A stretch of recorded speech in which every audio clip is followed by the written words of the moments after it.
Ini adalah sebuah kenikmatan. Nikmat ayah nanti akan melihat wajah Rasulullah yang selama ini ayah rindukan keindahan wajahnya. Nikmat ayah akan ketemu dengan Allah. Ayah, dulu ayah mengajarkan saya kalimat tauhid ini. La ilaha illallah Muhammad Rasulullah. Hari ini izinkan saya mengamalkan apa yang ayah ajarkan. Saya akan tuntun ayah. Ayah, Nabi yang berjanji, siapa yang wafat di akhir hayatnya bisa menyebut kalimat tauhid ini, dakhalal jannah, pasti masuk surga. Ayah, izinkan saya menjadi wasilah menghantarkan ayah ke surga. Kita kumpul dengan Rasulullah. Ayah, dengarkan kalimat tauhid ini, ikuti dengan lisan dan hati ayah. La ilaha illallah Muhammadur Rasulullah. Ketika itu mulut kita mulai mengikuti bimbingan tuntunan anak kita. Mata kita tertutup, lafaz tauhid menempel di lisan kita. Surga di depan mata kita. Ketika jenazah kita terbaring di tengah rumah, orang lain tidur meninggalkan jasad kita di tengah rumah. Anak kita sepanjang malam bergadang mengkhatamkan Quran, menitipkan amal terindah buat kita. Dia temani tidur kita yang selama-lamanya. Dia bisikkan telinga kita, ayah, dulu ketika saya tidur, ayah pernah bergadang menjaga tidur saya. Hari ini tidur ayah yang selama-lamanya, saya temani ayahnya. Saya khatamkan satu Quran buat ayah hari ini.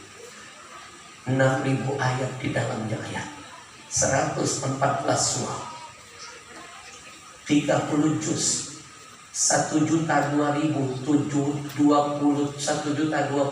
huruf. Janji Nabi satu hurufnya saja 10 pahala ayah. Ada ratusan juta pahala setiap menit akan mengalir buat ayah. Jadi ampunan, jadi kebahagiaan ayah. Ini hadiah pertama saya buat ayah.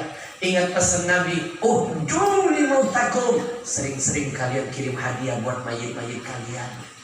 Para sahabat bertanya, wa ma hadiyatul amwat, apa hadiah buat mayit? Ada dua, satu doa, dua sedekah. Dia khatamkan Quran untuk sedekah, hadiah pertamanya untuk kita. Alangkah beruntung punya anak benar seperti ini. Ketika jenazah kita akan dimandikan, anak kita belajar di pondok bagaimana mandiin jenazah. Dia ambil air, dia tatap wajah ayahnya. Ayah, di masa kecil ayah mandiin di badan saya. Hari ini Allah takdirkan saya yang memandikan sekujur jenazah ayah, tubuh ayah. Demi Allah, setiap satu tetes air yang nanti menyentuh jasad ayah, saya akan iringi dengan istighfar. Saya mohon ampun dari Allah buat ayah. Kita akan merasa lega. Bukan cuma tubuh kita disucikan, dosa yang tersisa di tubuh dirontokkan. Ketika jenazah akan dikafani, anak kita pernah belajar bagaimana cara mengkafankan jenazah di pondok. Ilmu begini cuma ada di pondok. Gak akan mungkin di SMA, gak akan mungkin di tempat manapun, hanya di pondok pesantren. Dia tatap jasad ayah ibunya. Ayah, dulu di masa kecil ayah ibu memakaikan pakaian ke tubuh saya. Hari ini Allah takdirkan saya memakaikan kain kafan di jasad ayah. Demi Allah, setiap satu lipatan kain kafan yang akan menutup aurat ayah dan ibu, saya iringi dengan istighfar. Saya mintakan ampunan dari Allah buat ayah dan ibu. Ketika jenazah sudah dimasukkan ke dalam keranda, siap disolatkan, anak kita di pondok diajari sholat jenazah. Dia melangkahkan kakinya, dia jadi imam buat kita. Tolong ingat, lebih afdol anak kita jadi imam, lebih bangga kita berhadapan dengan Allah. Nabi sedang menatap wajah Rasulullah.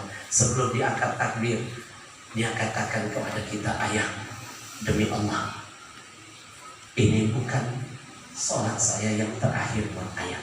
Insya Allah dalam setiap sujud sholat saya akan sebut nama ayah. Saya akan mintakan ampunan dari Allah buat ayah. Terima kasih, ayah sudah menitipkan saya ke pondok. Ayah sudah menjadikan saya guru agama yang Masya Allah. Inilah hasilnya ayah. Demi Allah, kita berpisah di dunia, kita akan terus berkumpul di akhirat bersama Rasulullah. Tiap malam saya akan hadiahkan amalan terindah buat hari ini. Dia akan takbir Allahu Akbar. Seiring itu hati kita akan merasa lega dan bahagia. Subhanallah walhamdulillah wa la ilaha illallah wallahu akbar. Subhanallah walhamdulillah wa la